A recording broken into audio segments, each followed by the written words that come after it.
Dan daripada angka dan statistik terkini guna tenaga suku keempat 2023 dan beberapa data lain menunjukkan prestasi pasaran buruh Malaysia, ia memberi ruang untuk kita meneliti cabaran yang dihadapi oleh para graduan di Malaysia. Jadi kita nak tahu apakah isu utama yang sedang menanti mereka untuk melangkah masuk ke alam pekerjaan. Jadi bersama saya dalam talian pada ketika ini ialah Dr. Maria Muhammad Ismail, pensyarah kanan Jabatan Sains Politik Pentadbiran Awam dan Pengajian Pembangunan Fakulti Perniagaan dan Ekonomi Universiti Malaya. Selamat pagi. Selamat pagi. Baik doktor, boleh kongsikan apa cabaran utama kepada graduan muda di Malaysia pada ketika ini? Adakah gaji rendah? Adakah juga mismatch dalam pekerjaan ataupun mungkin tiada peluang pekerjaan? Mungkin doktor boleh kongsikan secara terperinci. Okey, terima kasih. Saya kira generasi Z ataupun Gen Z di Malaysia, iaitu mereka yang lahir sekitar tahun 1995 ke 2010 ini, yang berdepan dengan cabaran pekerjaan yang lebih dinamik. Antara cabaran utamanya adalah cabaran gaji rendah, cabaran ketidaksepadanan pekerjaan ataupun mismatch employment, dan juga kurangnya peluang pekerjaan.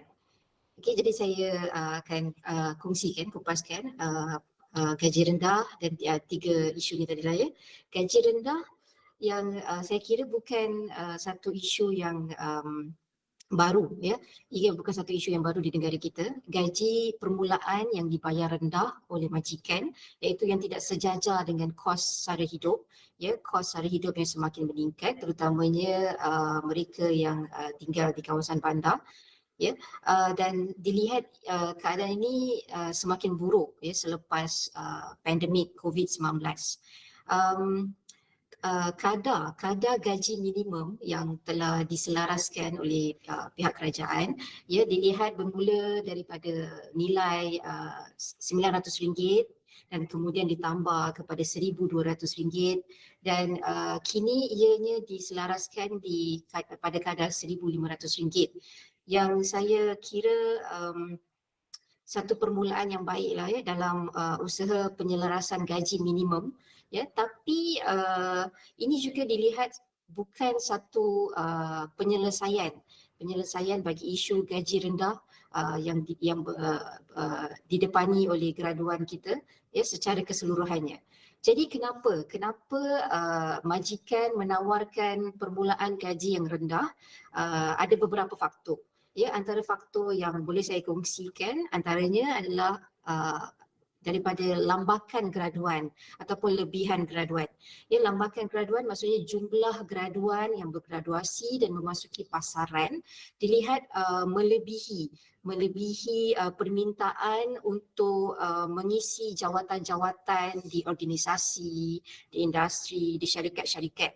Jadi ini juga dilihat sebagai salah satu sebab mengapa majikan menawarkan permulaan gaji yang rendah, kerana terdapat kumpulan yang besar graduan yang memasuki pasaran dan majikan mempunyai harus memilih daripada kumpulan yang besar ni tadi. Antara sebab lain dan sebab yang saya kira sebab utama juga kenapa gaji dibayar rendah kepada graduan ini tadi adalah kurangnya pengalaman praktikal. Kebiasaannya graduan tidak mempunyai pengalaman kerja kerana mereka baru saja bergraduasi. Jadi ini dilihat sebagai faktor utama kenapa gaji mereka dibayar rendah. Gaji mereka dibayar rendah kerana majikan ingin mengimbangi, to balance between masa dan juga sumber yang akan dilaburkan untuk graduan tu tadi dengan menghantar mereka pergi menjalani latihan kerja profesional, latihan untuk meningkatkan kemahiran mereka, upskilling program. Jadi disebabkan itu gaji permulaan itu dibayar agak rendah kerana kos untuk menghantar graduan ini tadi untuk menjalani latihan-latihan kemahiran adalah tinggi dan sebenarnya gaji rendah ini juga bergantung, saya kira bergantung kepada jenis industri, jenis pekerjaan yang dipohon. Rata-ratanya organisasi contoh menawarkan jawatan yang sama tapi dengan gaji yang lebih kurang sama, jadi mempunyai persaingan yang tinggi. Ya, jadi jika organisasi yang mempunyai margin pendapatan yang rendah, gaji juga akan ditawarkan dengan permulaan yang agak rendah. Ya, dan antara sebab yang lainnya saya lihat adalah kurangnya tawaran pekerjaan sekarang di pasaran, kurang menawarkan pekerjaan yang memerlukan kemahiran tinggi. Rata-rata kemahiran, kategori kemahiran yang diperuntukkan, yang ditawarkan adalah dalam kategori separuh mahir seperti yang dikongsikan awal tadi, kan, dalam kategori separuh mahir ataupun kurang mahir. Dan ini telah dipelopori oleh warga asing, ya, dibanjiri oleh warga asing, dan kita dapat lihat peningkatan kemasukan warga asing untuk bekerja dalam sektor seperti sektor pembinaan, sektor perkilangan, kan. Jadi ini juga dilihat antara faktor kenapa gaji dibayar rendah, ya, kerana kategori kerja itu sendiri di peringkat di dalam kategori separuh mahir dan bukannya berkemahiran tinggi. Antara sebab lain yang saya kira tidak kurang pentingnya juga adalah ketidaksepadanan pekerjaan ataupun mismatch employment. Apa itu ketidaksepadanan pekerjaan? Jika saya boleh kongsikan, ketidaksepadanan pekerjaan ini berlaku di mana kemahiran dan kelayakan graduan ini tidak sepadan dengan keperluan pasaran kerja.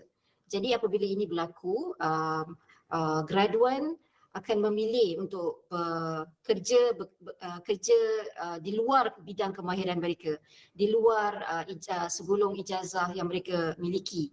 Ya, sebagai contoh, rata-rata graduan kita, ya, memilih untuk terlibat dalam sektor pemasaran, ya, dalam sektor jualan, dalam sektor khidmat pelanggan.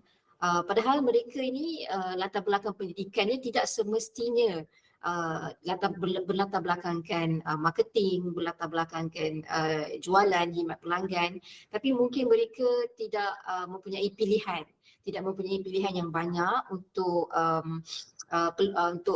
memilih peluang pekerjaan berdasarkan kemahiran mereka. Jadi mereka pun graduan ini tadi memilih apa sahaja tawaran pekerjaan yang sedia ada.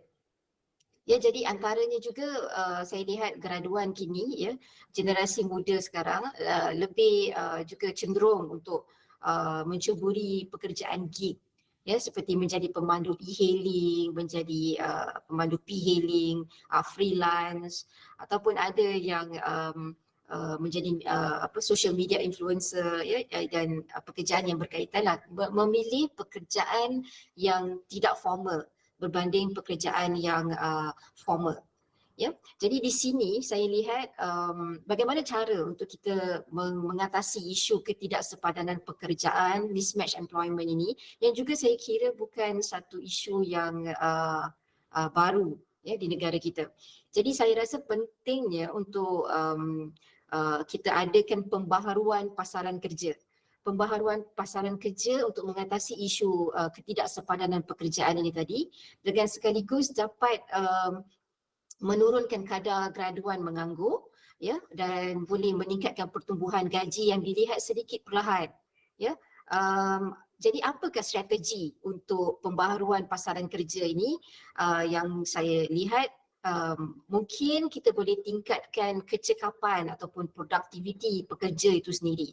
Di sini saya rasa majikan, ya, pihak industri, syarikat dan organisasi memainkan peranan yang penting dalam menyediakan guidelines yang lebih jelas, yang lebih tepat kepada para graduan. Jadi sebelum mereka memasuki pekerjaan itu, mereka tahu apakah kemahiran yang mereka perlukan, apakah jenis pencapaian yang mereka perlu capai, ya, produktiviti, apakah tugasan mereka, dan juga beserta jadual gaji. Saya kira juga penting untuk para graduan ini mengetahui isu bayaran gaji, ya, projection gaji yang mereka akan terima setelah 2 tahun, 3 tahun bekerja di syarikat itu.